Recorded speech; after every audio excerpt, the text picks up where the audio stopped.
On today's episode, we jump into travel hacking, aka how to travel for free or nearly free. We've just started our journey on travel hacking and are so excited to see where it leads us. Stick around to hear about all the free flights and hotels we've been able to book, our successes and mishaps, and to see how you can get started using tested hacks for your next trip. Welcome to the Travel More podcast.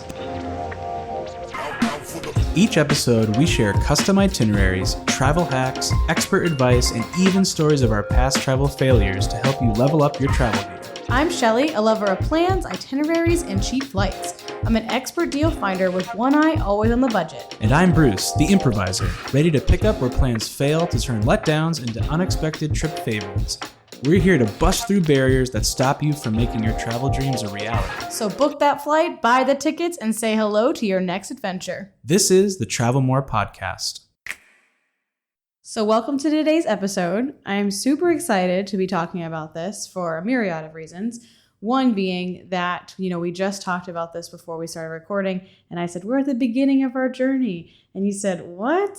And that is what it kind of feels like, because the very first thing we're going to talk about is a trip that we took back in 2017, Right. Which was the true beginning of our journey. But in terms of travel hacking, it's a huge industry, so I do kind of feel like we're in the beginnings, even though we've been here for years. I guess you could say what I was thinking of is we started with a credit card. We weren't necessarily intensely considering travel hacking and all the things you could do like we are now. So Right. we're really And at the beginning. Yes, and to just break down this idea of travel hacking, it is not sketchy and it's not illegal in It's not any illegal. way, even Disclaimer. though it feels like hacking doesn't feel like the nicest term. But what it really means is you use credit card points to transfer to other airlines, hotels, or to book directly with companies. So then you get it for free. One of the biggest things about that is the transfer increases value. Yes. So when you get points, and if you were to just use your credit card points for what they offer, you may get an okay deal, you may get a not as great deal, but when you transfer them to, let's say, an airline, you'll see that it could increase it, maybe double the actual cost. So yeah, and we're going to get into that a little bit later. And this is actually going to be part of a bigger, longer kind of series that we're going to do on travel hacking. We're going to do kind of check-ins every 6 months to see what we're doing and if it's working or if we need to change our strategy a little bit. So if you're also starting to get into travel hacking but don't know where to start, this is a great place to start because you're going to just follow along on our journey. So without further ado, we can talk about how we got into this in the first place, which really came about because Bruce had a friend, well, it's both of our friends, Charlie Dan, and he was living in Germany at the time on a Fulbright scholarship. And we wanted to go see him, but I was getting my master's, so money was a little tight.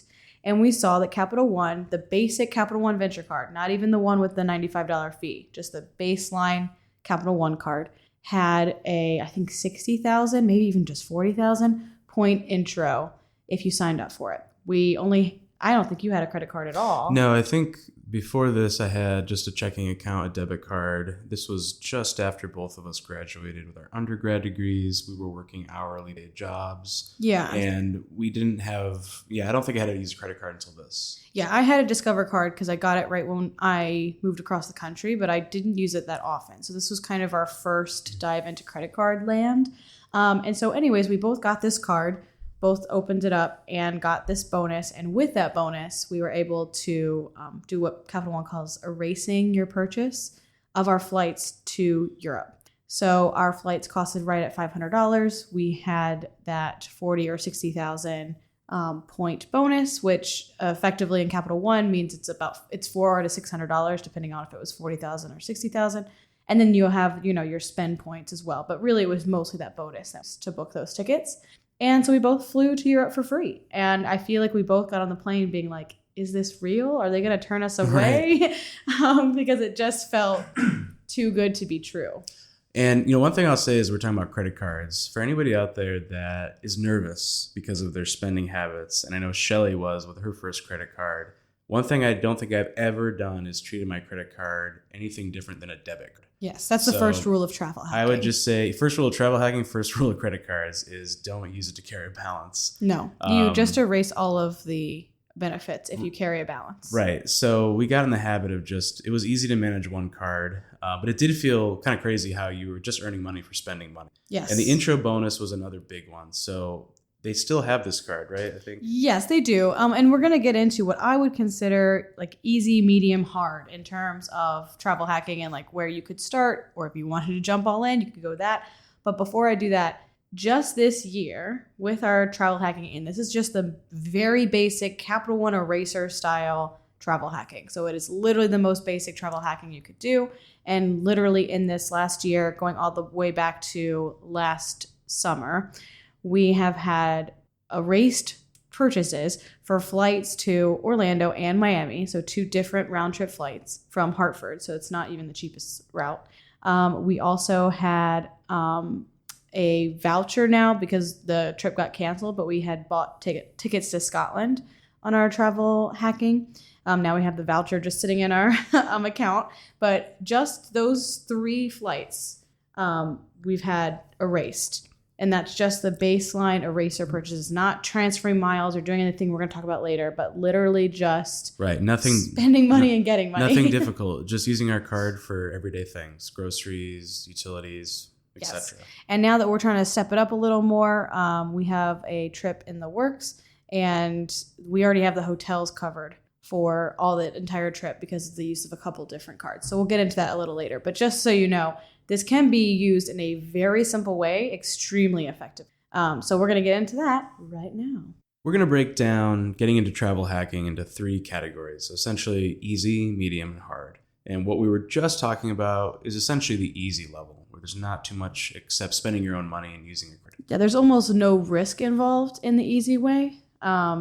And so that's why I believe there's no really learning curve to it. I just actually got my dad started on this year, and he's already taken 2 free flights, and he just signed up in the summer.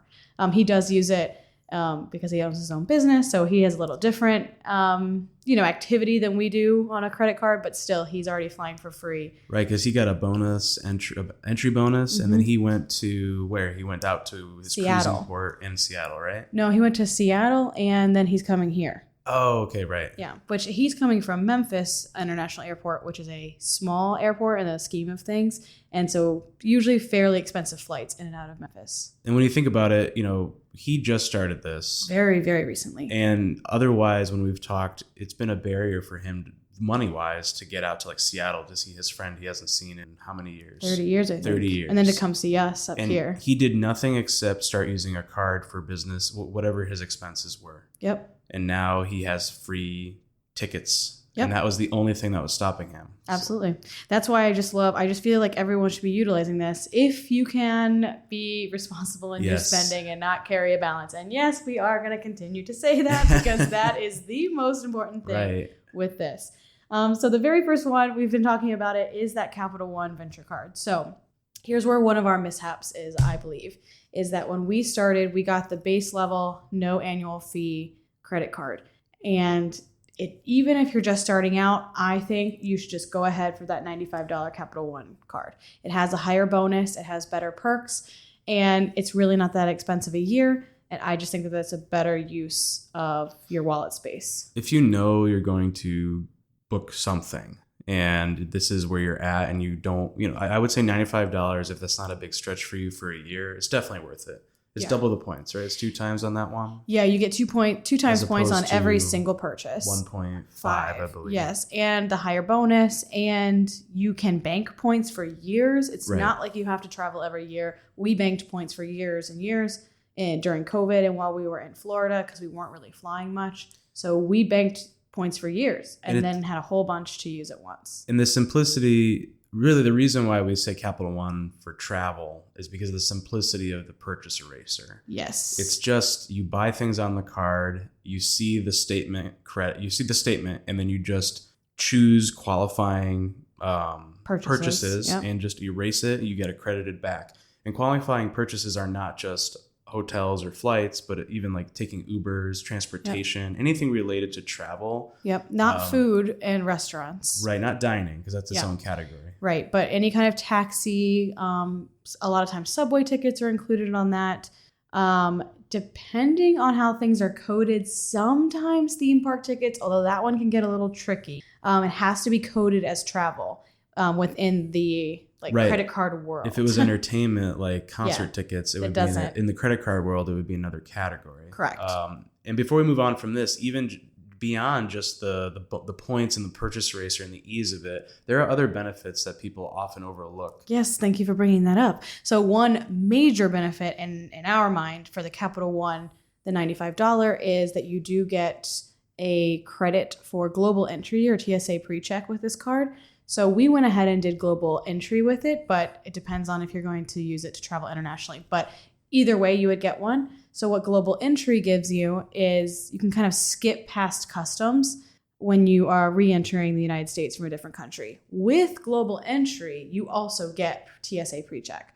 So if you are going to be traveling internationally, it makes sense to just go ahead and get that global entry, and then you get the TSA pre-check as a side bonus, which, I mean, we use more often, but it is nice to have that global entry as well. Let me tell you, if you're someone who is nervous and gets to the airport 4 hours before because you never know what's happening with parking and security, this is seriously going to cut down on your anxiety. Yes. I mean, we went through, and this was after a hurricane, so there was some pretty intense crowds in some of the airports, and we waited, and we didn't even wait in security. We literally walked up to the guy. Oh, this last trip to Orlando? Yeah, right. Checking IDs. We didn't wait in a line at all. Yeah, there's rarely a wait, and other benefits too. I don't think you have to take your shoes off. Nope. Typically. Mm-mm. You don't have to rustle through your bag and get your laptop out. Nope. It makes it so much easier, and it's so much less stressful to just get in and get going. So that's one of the benefits that comes with that $95 Capital One Venture Card. And we've loved Capital One. They've been great to us. We've had them for years now, and we just think it's a really solid card. Yeah, their customer service, anytime I've called, I've never waited. They always fix things. And just a couple other fringe benefits too. If you rent a car, typically they give you insurance and cover car rentals, so you don't need to tack that on at Hertz or wherever else. And there's some other travel type insurance protections and roadside assistance on there as well. Yeah, these are pretty basic though, and they definitely get better as we move through these different cards in terms of those fringe benefits, but we'll get there later. So that is our very easiest, purchase eraser, $95, very low risk type of travel hacking that we've been doing for years. Our next kind of more medium, so to speak, risk involved in travel hacking is still a Capital One card, and it's brand new. It's the Capital One Venture X card. Now, this one has a more medium risk factor in it because it is $395 a year. So you may already be like, oh my gosh, nope, skip past this part, not paying $395 a year for a credit card. And I thought the very same thing. What am I doing paying to use a card to spend money? At first, it didn't make any sense. No, it didn't make any sense. And then I started looking into it, and I was like, wait a minute. I can make this work for us. And actually, it's not difficult at all to get that benefits. So the perks that make this card worth it are those benefits. And they include a $300 travel credit, which you get when you book travel through the Capital One portal. Better insurance on all your travel insurance on auto rentals, similar to the previous level card, but it just amps it up. It's better quality, more value. You still get TSA pre-check or global entry, which is a $100 credit when you go and apply for it. And you get a 10,000 point bonus annually on your anniversary for the card. So how Capital One works when you use that travel eraser is it is a 1 cent per point redemption. So if you look up travel blogs, you'll see they talk about it all the time, like what is a good redemption, what is not. I won't get into that too much on this episode. Really, it's a good redemption if you're traveling for free. It may not be, money-wise the best redemption you could possibly get, but if you're getting free travel, it's worth it.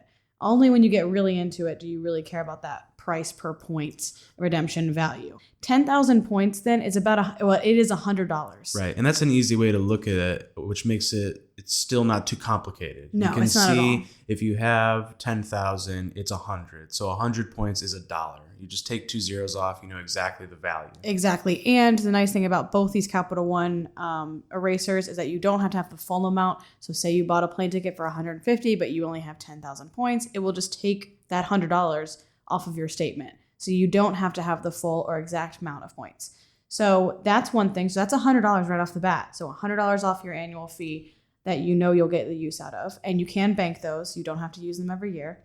Then that $300 travel credit, which is through a travel portal, and I am not a huge fan of using third-party travel portals for booking travel. So I stick to either rental cars or hotels for that because I think they're a little more reliable and a little easier to track than flights, because we all know the flights have been a little funky since COVID. So I wouldn't necessarily risk it with a flight reservation through a third-party portal, but hotels are usually a pretty good bet. So if you're staying in $300 worth of hotels a year, which is not hard to do. Right. That could literally be 2 nights sometimes. Oh, yeah. I mean, easy. It could be one night, actually. Could be one night. So, if you're staying in $300 worth of hotels and you're either going to bank or use 10,000 points or a $100 travel credit, that's why I think this card is worth it, because that right there is the entire annual fee. So when you look at the annual fee, it's not really a fee. You're just pre-buying these benefits that if you already are going to do this, it's no more expense to you. And you're getting points when you buy things anyway on the card. And I forgot one of the best travel bonus or perks that this card even has, which we've used so many times since having it, which is that priority pass. How do we forget that? That only comes with this one. That only comes with this one. That's a new addition that I've never done before. But man, let me tell you, let's explain a little bit. It's a friend of mine who did first class travel, which I have yet to do. Just told me, don't do it; it'll ruin you for life. You'll never be able to. Yeah. So this is how I feel about sitting in an airport now and not going to a lounge. Yeah. So let's talk about priority pass a little bit. So that priority pass does come with this Capital One Venture X. And the fun thing about this is it not only comes with the primary card holder, so the only one paying the $400 a year fee. You get a buddy. You also get a buddy on the priority pass, plus any authorized user on your account also gets their very own priority pass. So Bruce is the only one who holds the primary card on this Capital One Venture X. I'm an authorized user on the card. So, that works like any other authorized user. But also, I get my own priority pass. So between the two of us, we can bring like 6 people into an airport lounge for free. And priority passes have them all over the place. They're not in every single airport, but we have had great luck. I don't think there's been a place. So let's just list them. So JFK, I don't know if we went to the lounge, but we did go to this awesome steakhouse in Terminal 8, I believe. Which and we got $37 per person, right? in free food. And it's not a cheap place. No, but it was really good quality. It's a nice New York style steakhouse with really big steakhouse burgers and cuts of whatever you want. So we spent like $30 there, getting each like an old fashioned and a meal. Yeah, so we got a cocktail and we both got like steak burgers or something, which was really good, and we did not spend that much. So you get, if there's not a lounge you get access to, there's often credits at restaurants. Yes. So JFK had one. When we went to, where else were some, Orlando and Miami? Yes, Orlando and Miami have them. Hartford does not, so that's our main hub when we go in domestically. But I don't know that we've ever really waited in Hartford too long. No, it's such a small airport. That one is, and Hartford is expanding. They just built a whole garage, so I imagine there may be a lounge coming. Yes, there may be, but we've only had this Capital One Venture X since May, I think. So we've been to the Orlando one twice. We've had good experiences of both. And then when we went to Africa, there was one in every single airport. And the notable one, if you ever get a chance to go towards that part of the world, into Asia, into Africa, and the Middle East, definitely go Qatar. Yeah. Qatar Airways, and if you go to Doha, massive airport, they have a couple different lounges. But this one, the priority pass one, was very nice, and we got there wasn't drinks at that one, I don't think. There was, I think. There was wine. Yeah, so maybe we just weren't into the wine after a 14-hour flight. We were really just, hydration is key when you're on a flight. I don't really recommend always drinking. No, not on long hauls. Like 72 hours of travel like that was. But it was great. I mean, the food is free. It's often... The drinks are free. Everything is free. There's different kinds of seating. There's usually this one had a place with cots that you could actually sleep. Yep. There's showers you can use. Yep. There's places to charge things. There's tables to work at. Yeah, it's just a really nice place to be in the airport. And when we went to very small airports in Africa, both in Rwanda and in Uganda, they both had Entebbe. Yeah, they both had an airport lounge for priority pass. And those airports, first of all, there wasn't air conditioning, at least in the Ugandan airport, but there was in the lounge. Yes. And there were seats that were almost like airport seats themselves. Like not airport, but airplane seats. They were very small and very together. And not comfortable. But then in the lounge, they were like big, comfy seats, like reclining. Again, free food. They had a cappuccino bar. They had miscellaneous beers. So it was just a much more comfortable place to hang out. And it was free because the priority pass comes with our Capital One Venture X. To be honest, like I think it's my favorite benefit of the cards is having the pass because it just makes flying so much more comfortable. Yes. And if you have any amount of layover too. Yes, absolutely. So I can't believe we forgot And I mean, that. talk about money. You could spend so much buying food in the airport. Yeah. You don't spend anything. And you know you've got food, you know you've got something all the time. Yeah, absolutely. Last but not least, we wanted to talk about kind of an advanced travel hacking. So what we just talked about, Capital One Venture Card, the Capital One Venture X, those are our easy, medium travel hacking that we've already done. And one thing I want to say about risk when we were saying these easy and medium, it's the risk that the money you're putting into getting these, if you don't end up using those benefits we're talking about, that's what we mean by risk. Yeah. So you end up losing the value if you don't take advantage of them each year. Of the perks, right? Of the perks. Absolutely. So this next little section we're going to talk about is kind of where we're hoping to head in the next couple of months or so. And we've already gotten started on a little bit. So this is the travel hacking that you'll see most on Instagram and the blogs. And this is like really how to get things for free, especially flights. Right. Up until now, it's we would still call it travel hacking. But what we're about to describe is truly how you can get things like a first class flight to Asia for free, and you would end up costing you $10,000 at least. Right. Or just paying like the $100 in taxes or whatever it is. So I'm going to start this with the first thing people will say, and this is actually where most people say to start travel hacking, and I disagree clearly because we just went over another thing, but is called the Chase trifecta.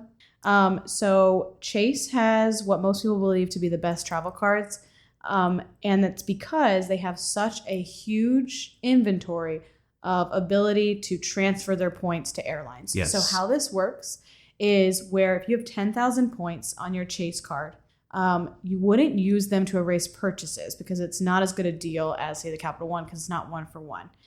So instead, you transfer those 10,000 points to your Southwest Airways account. And then you'd use those just as miles through Southwest or whatever the airline that they're paying for is. Right. And to break it down slowly, because even when I think about this, it just becomes a numbers game. Mm-hmm. When we're talking about Capital One, it's very easy to think about the value of your points. 100 points is $1 every time. So if you buy a $200 plane ticket and you have 20,000 points, you've erased it. It's covered. Other credit cards, there is an equation and it's not always equal to the value. Like not even a little bit. So you can find, for example, they call them like unicorns, but you can find 15,000 points. So if we're using Capital One money, that's $150, which you'd never find. The 15,000 point flight from anywhere in the continental US to Hawaii. Right. So you'd never find a $150 flight, but you can find $15,000 or 15,000 point flights on certain airlines in very specific times. And like I said, they're very hard to find, but you can. So this is where people get really into, alliances, airline alliances, like even if you're flying United, then you book on this other airline because you can transfer, and it gets a little confusing. So this is where people start to have their spreadsheets and definitely and there's flexibility involved in where you're going. Well, you're going where the deals are. Yes. And it's a multi-step process. Yes. So for us, that looks like our Chase trifecta is the Chase Sapphire. So that's like their very basic, again, the $95 annual fee, very comparable to the Capital One, the one we talked about first. So it's $95 a year. It also comes with a lot of those same protections. It does not come with the TSA PreCheck and it does not have the eraser function in the same way that the Capital One card does. However, if you have other cards that you get cash back for or anything else on the Chase family of cards, so like the Chase Freedom Flex card, and that's a cashback card. If you do not have the Chase Sapphire, the paid $95 one, you cannot combine points across the Chase family cards. So you have to have a card that has that $95 fee to be able to combine your Chase points, which is really the crux of this. So we had to have this card, even though we have the Capital One that has a very similar portfolio of insurances and things like that. So we have that card. Then we have our business, clearly. So we also have the business card, the Chase Inc., which we had a nice sign-up bonus for, and now those are combined. Hopefully our next step will be another Chase business card because those have better sign-on bonuses. And then we will have 3 Chase cards and we'll use them in rotation. So this is where it gets complicated. We did warn you. Multiple cards, spreadsheets. Yeah. So for example, our Chase Sapphire gets 3 times on dining. Our Capital One only gets 2 times. So we use the Chase Sapphire anytime we eat out. Right. So this is where you start using different credit cards for different types of purchases because of bonuses. Yes. And there are many apps that you can get that, keep track of the bonus and things like that. The one we're about to add on, another Inc. card, has rotating bonuses similar to the Discover card. So you have to keep track of which is the rotating bonus for that quarter. So it definitely gets more complicated, but you can add up your points a lot faster than you can at just a flat 2%. Right. What would take you maybe a year to get the value of just spending money on a basic Capital One Venture, Venture X, you might be able to do within let's say a financial quarter. Right. So it does make sense. And if you're going, if you have some time and energy to put into it, this might be a good option for you. There are so many blogs, and I will link my very favorite down in the show notes for you that kind of go over, the strategies. Yes, they crunch the numbers for you, and they have access to lots of different blogs. I mean, not blogs, but apps that will help you keep track. We have card pointers, just the free one. We haven't gone to the upgrade version because we're cheapskates. But we have the free version of card pointers, which tells me it very quickly, like in a one screen, you're going shopping, use this card. Oh, you're going to groceries, use this card. Gas, use this card. So it does help you kind of keep track of those types of things. As we evolve, we may purchase the upgraded version. May. Actually, just to say, that's a good thing. Some people, one thing I'll caution against is if you hear this and you say, I'm ready for the highest level, let's go. But you don't take trips all the time. You've not built this up. A reason why I think Shelly and I have been successful in traveling more is because over 10 years, we've slowly added these things on. Yes. And when we get an app like Card Pointers or Scott's Cheap Flights, we did not start by saying, purchase the premium package. We start with free. We see what we can get out of it. So just a sidebar. Yes, absolutely. I mean, we are definitely people who count our pennies and then, spend half of our paycheck going to Africa for a summer. So we have a balance for sure of, what we will not spend money on and then what we'll splurge on. And in general, it's grown and changed over time with experiences. So. But in general, we don't buy things like the Card Pointers app Pro unless we're absolutely sure that we'll get the value out of it. Right. So anyway, the Chase trifecta. There was one more card. We had the business. We have 2 business cards. Well, we have one business card, yes, and one kind of personal card, and we're about to get the second business card. So that will complete our Chase trifecta. That's not actually the one that you'll probably find if you just look up things, but because we use that Capital One Venture card for most things at 2 times the points, which is actually a very nice earning value, because we have that one and we use it and we like Capital One so much, we went for 2 business cards. One business card has 5 times the points, which think about that.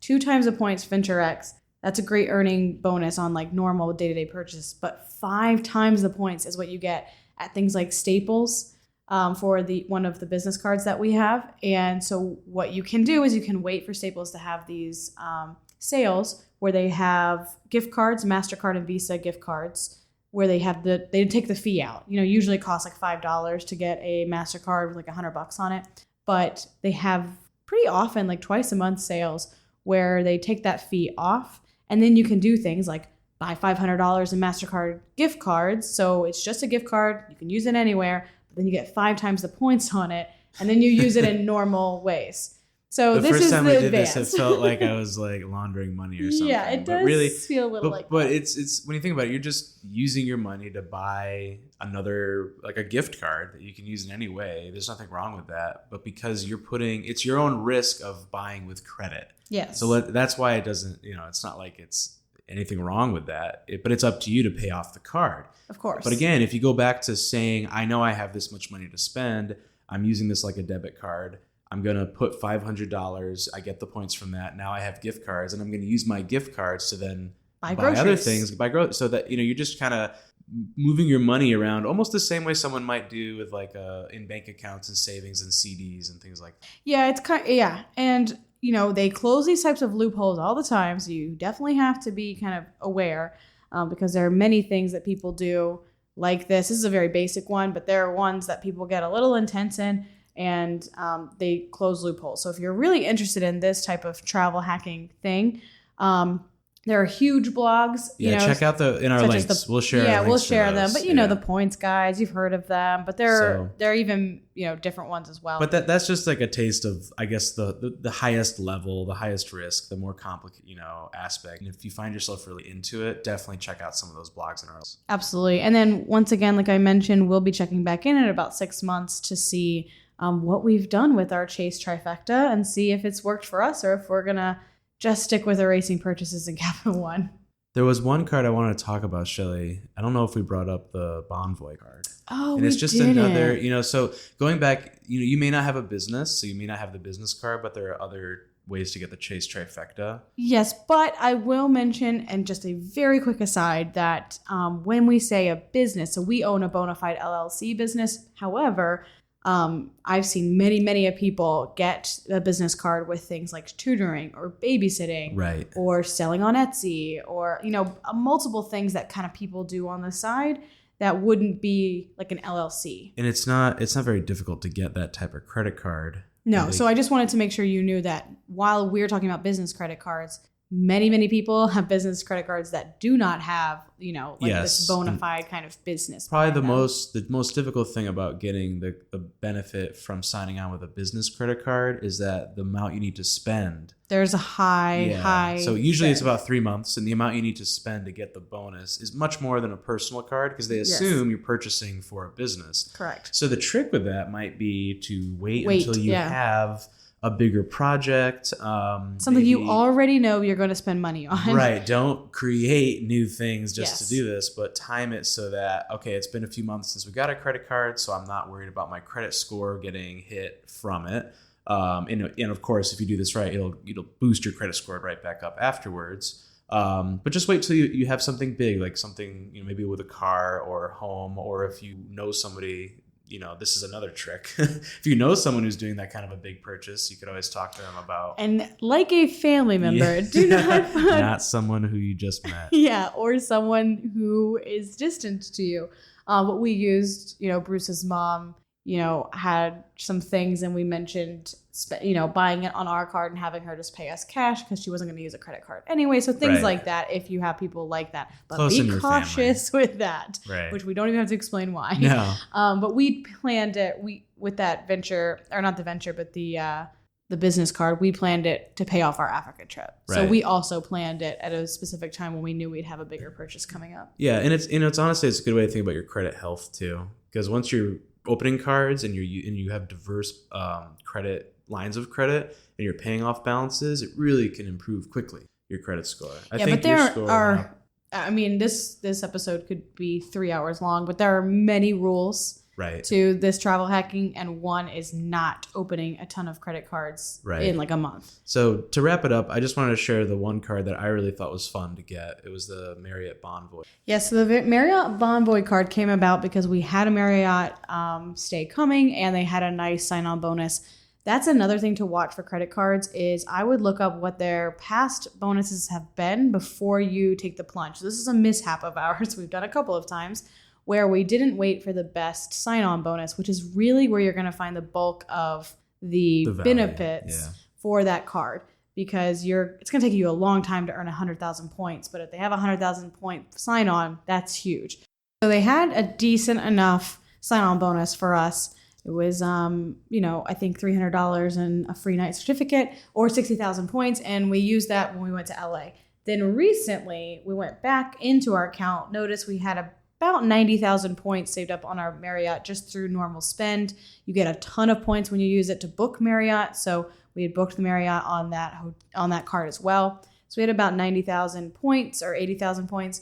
And we used half of them to book our hotels in Portugal for our trip this Christmas. So definitely you can use different cards, even different than the ones that we have mentioned. If you have particular brand loyalties, you like to stay at Marriott, that's a great card to have. Hyatt's an even better card to have. It's the one I'm checking out next. So there's definitely brand loyalty cards that can play into this mix as well. And when you're looking, one thing to remember that I didn't realize is how many hotels Marriott operates. So sometimes they come under different names. They have different levels and tiers. I want to say there's maybe 6, 7 tiers of hotels for Marriott. Yeah, I think it might be closer to 5, but there's like 30 brands. There's many brands, but so you might think, oh, I don't know many Marriotts, but you probably do. Yeah, Westin. Is it Fairfield Inn? Fairfield, Courtyard, Marriott, and anything from very economic or business quick stays off the to the Ritz-Carlton. To like deluxe, and they even have bought up certain. They used to be independent hotels. Those are my favorite. They're the best. They're boutique hotels, and they still operate in this independent sense, but they have an overarching management of Marriott. And those are called the Autograph Hotel Collection. If you're looking, those are always my favorite. Definitely check it out. Totally think it's worth it. Absolutely. So really, to wrap this all up, well, I think we've said that 3 times now, but to really wrap this all up, our favorite brand of credit card is Capital One. If I were just starting out and listening to this podcast, my very first choice would be that Capital One Venture X card, because I know I spend that $300 hotel credit a year, or the booking credit that I use on hotels. It's so easy. And also that 100,000 or 10,000, which is $100. So I know that I'd get the benefit every year out of that.